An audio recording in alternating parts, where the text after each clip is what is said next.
Why do you keep thinking about that person if they're already gone, if it's already over, if you should have turned the page months ago? You've asked yourself that question 1,000 times, and you never find an answer that fully convinces you. You tell yourself you've already moved on, that you don't care anymore, that it's history now.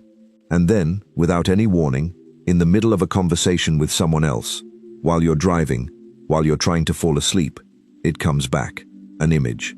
Something they said. A silence they left behind. And it all hurts exactly the same as it did on the first day. Today I want to explain something that probably no one has ever explained to you properly. Something that completely changes the way you understand why you can't let go of certain memories, and above all, what you can actually do about it that really works.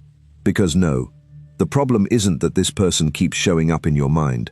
The problem is something else entirely, and once you understand it, you're going to see all of this in a completely new light. Stay until the end, because I'm going to share with you an ancient story that sums up, in just a few lines, what many years of studying the human mind have taken entire books to explain. And I'm also going to give you a concrete method, something practical, something you can start applying today, this very night, the next time that memory knocks on your door again. Before we continue, if you feel like this video is speaking directly to you, subscribe to the channel and hit the bell. More videos like this one are coming, made to walk alongside you through this process. And now, let's begin. Let's start by taking apart a belief you've probably been carrying around for years without ever questioning it. You think the goal is to stop thinking about that person. You think that the day they stop appearing in your head, that's the day you'll be healed. And that's why you've spent months, maybe years, fighting your own mind, trying to block every thought, distracting yourself, keeping busy, avoiding places, songs, entire streets, all just to keep that memory from being triggered. But here's the problem. The more you fight a thought, the stronger it gets. It's like if I told you right now, don't think about a pink elephant. For the next 5 seconds, try not to think at all about a pink-colored elephant. What just happened in your mind? The exact opposite of what I asked. The human mind doesn't work through negation. It can't process the command, don't think about this, without first thinking about that, this. So every time you tell yourself, don't think about him, don't think about her, all you're doing is reinforcing that circuit one more time. So if the problem isn't that the memory shows up, what's the real problem? The problem is what you do after that memory appears. That's where the whole difference lies, and I want you to understand it clearly, because everything else depends on it. There's a fundamental distinction that almost no one teaches you. Remembering is not the same as ruminating. Remembering is when an image, a scene, a feeling shows up spontaneously in your mind. You can't prevent that. You don't have that power, and neither does anyone else. The brain stores meaningful experiences and brings them back without asking your permission, especially when that experience was loaded with intense emotion. That's completely normal. It's biology. It's not a sign that something's wrong with you. Ruminating is something very different. Ruminating is what you do after that memory shows up. It's staying there, going in circles. It's rebuilding the entire conversation word for word. It's imagining 20 different endings for the same story. It's asking yourself for the 100th time, what would have happened if you'd said something else, if you'd acted differently, if you'd arrived 5 minutes earlier or 5 minutes later. It's analyzing every gesture, every silence, every message that never came, searching for an explanation that probably doesn't exist, or one you already know but refuse to accept. The event happened once. It passed, it ended, it's behind you. But mentally, you can relive it hundreds, thousands of times. And every single time, your body reacts exactly as if it were happening for the first time. Your heart races the same way. Your stomach tightens the same way. The sadness hits with the same intensity. Your nervous system doesn't distinguish between what's happening now and what you're reliving in your head. As far as your body is concerned, every time you ruminate, that wound opens back up. So the next time you feel like you can't get over that person, I want you to ask yourself a different question. Why do I keep thinking about this? Ask instead, am I remembering right now, or am I ruminating? That simple question already starts to change your relationship with what's happening inside you. Now let's talk about why your mind keeps insisting on going back to that story over and over. because it's not doing it out of stubbornness, and it's not because you're weak, and it's not because you didn't love them enough, or because you're still hopelessly in love. It does it for one very specific reason. Your mind genuinely believes that if it turns the matter over enough times, it's going to find a solution. It searches for answers to questions like, why did they do that? What would have happened if I'd acted differently? What should I have said in that moment? What if I had pushed a little harder or a little less? Your brain is wired to solve problems, and it treats every painful memory as an unsolved problem. The trouble is that many times there is no possible solution. The story already ended. There's no answer that's going to change what happened. No alternative ending you can unlock just by thinking about it enough. And here a perfect trap forms, a cycle that keeps feeding itself. The memory appears. That memory brings an uncomfortable emotion. Your mind tries to calm that emotion by analyzing the situation. That analysis reactivates the memory even more strongly. The memory brings the emotion back, and it starts all over again. You can spend a whole hour this way, sitting, staring at the ceiling, without realizing you've spent all that time trapped in the same loop, without moving a single inch in any direction. Behind this loop is something that certain ancient traditions call attachment, and I want you to understand this concept well, because it's often misunderstood. Attachment is not the same as love. You can have loved someone deeply, with complete sincerity, and still be caught in an attachment that has nothing to do with loving them anymore, but with not being able to accept how the story ended. Attachment shows up when you need something to continue, even though it's already over. When you want to change something that already happened and can no longer be changed. When you need an explanation you'll probably never receive. When you're searching for validation, a message, a sign confirming that you were worth it, that you mattered, that you weren't wrong to give yourself fully. When you keep imagining different outcomes than what actually happened. When you're waiting for a perfect, tidy closure, with clear explanations, a closure that in real life almost never arrives that way. You can love, or have loved, someone without having to keep living inside that relationship mentally. That's something few people allow themselves to accept, because it seems like letting go of the attachment means you stopped loving them, and that's not true at all. You can honor what you felt without having to replay that story every single night before falling asleep. And here comes one of the most revealing questions in this entire video. So I'm asking you to listen closely, because it's probably going to change how you see this whole situation. The next time that memory shows up, instead of going straight into the story, into the details, into the why, ask yourself this: what emotion is showing up in me right now? Because often that person who keeps living in your head doesn't actually represent that person. They represent something much deeper, something that probably goes back to long before you even met them. It might represent a fear of rejection. It might represent an old wound of abandonment.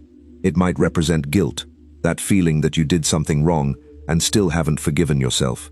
It might represent nostalgia for a chapter of your life that isn't coming back. It might represent loneliness, one that was already there before you met that person and simply became more visible when they left. It might represent a need for validation you've been carrying for years. Or it might represent a sense of injustice, the feeling that you deserved something different from what you got.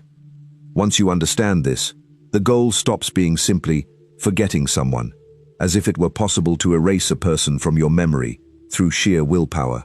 The real goal becomes something else, learning to relate differently to the emotion that memory stirs up in you. Because that emotion is going to stay there, whether it has to do with that person or with something much older, until you learn to look at it directly, instead of running from it or unknowingly feeding it. Now I want to tell you a story that sums up, better than any long explanation, everything I've just told you. It's an old story, the kind that's been passed down for centuries, precisely because it holds a truth that doesn't age. Two monks were traveling together down a dirt road when they came across someone who treated them with enormous disrespect, for no reason at all, with harsh words and a hostile attitude. The two monks kept walking in silence after that. But as they walked, one of them couldn't stop turning the matter over in his mind. He replayed the scene again and again in his head. He got angry all over again every few minutes. He thought about everything he should have said back, the exact words that would have proven him right, how unfair the whole thing had been. He carried on like this for hours, his face tense, his steps heavy, visibly weighed down by something that had already happened, and already ended. The other monk, meanwhile, walked calmly. His face was at peace. His steps were light. After a long while, the first one, puzzled, asked him how he could possibly be so at ease after what had just happened to them. And the second monk answered with a line that has traveled through entire generations. "I left that person back at the place where it happened. You're still carrying them with you." That line says it all. The incident had ended on that road, hours earlier, but one of the two monks kept hauling it along, mile after mile, as if it were still happening. And that's exactly how your mind works with that person you can't seem to let go of. The story ended at some point in the past, but you keep carrying it every day, in every thought, in every memory you choose to feed, instead of letting it pass. That's the word that really matters in all of this. Carrying. It's not about no longer remembering. It's about no longer carrying. And I want to make one important nuance very clear, because if you misunderstand it, you could end up frustrated, chasing something impossible. The goal has never been to reach a point where you never think about that person again. Honestly, that's not realistic, and chasing that goal will only bring more frustration when the thought shows up again, because it will show up again. That's practically inevitable. The real goal, the one that is achievable, is something else entirely. That each time the thought appears, it pulls you along a little less. That you can notice it arriving, feel what it brings with it, and let it move on without staying tangled up inside it for hours.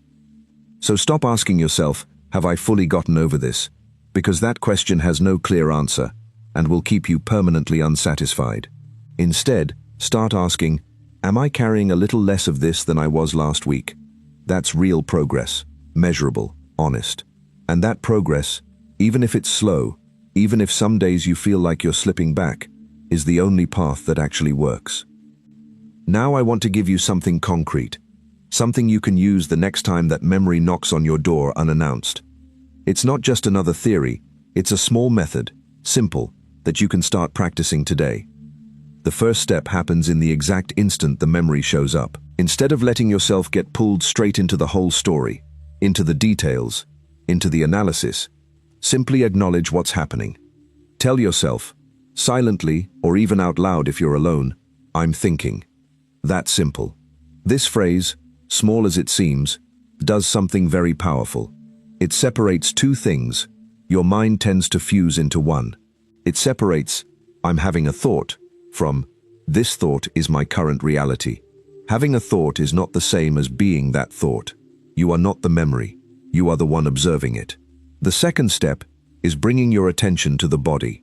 Pause for a moment and ask yourself, what's physically happening in you right now?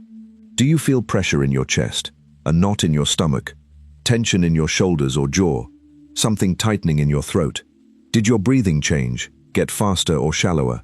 The point here isn't to analyze the story, or even to understand why you're feeling this. The point is simply to experience the sensation as it is, without putting words to it, for a few seconds.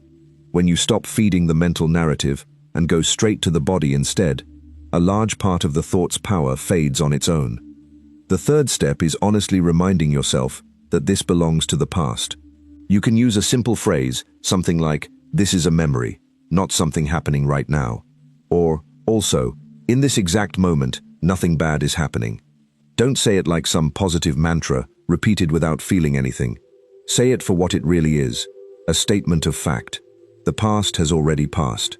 The only thing that exists is this moment, and in this particular moment, you're probably safe, breathing, with your life unfolding in front of you. The fourth step is returning to your senses, to the physical, to the immediate. You can walk and consciously feel each step, the contact of your foot with the ground. You can put your hands under water and notice the exact temperature, whether it's cold or warm.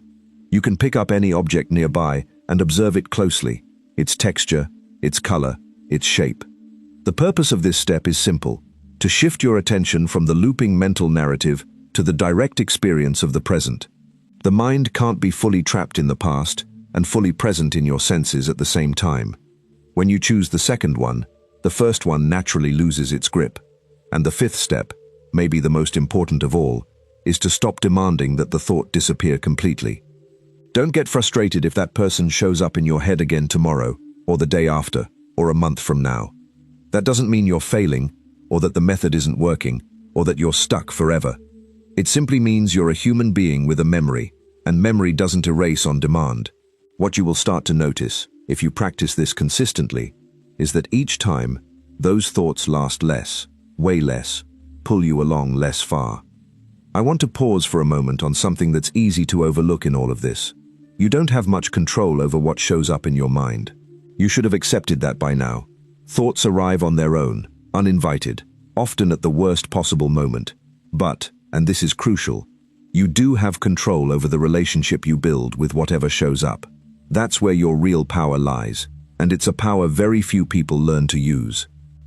You don't need to erase the past to stop suffering because of it.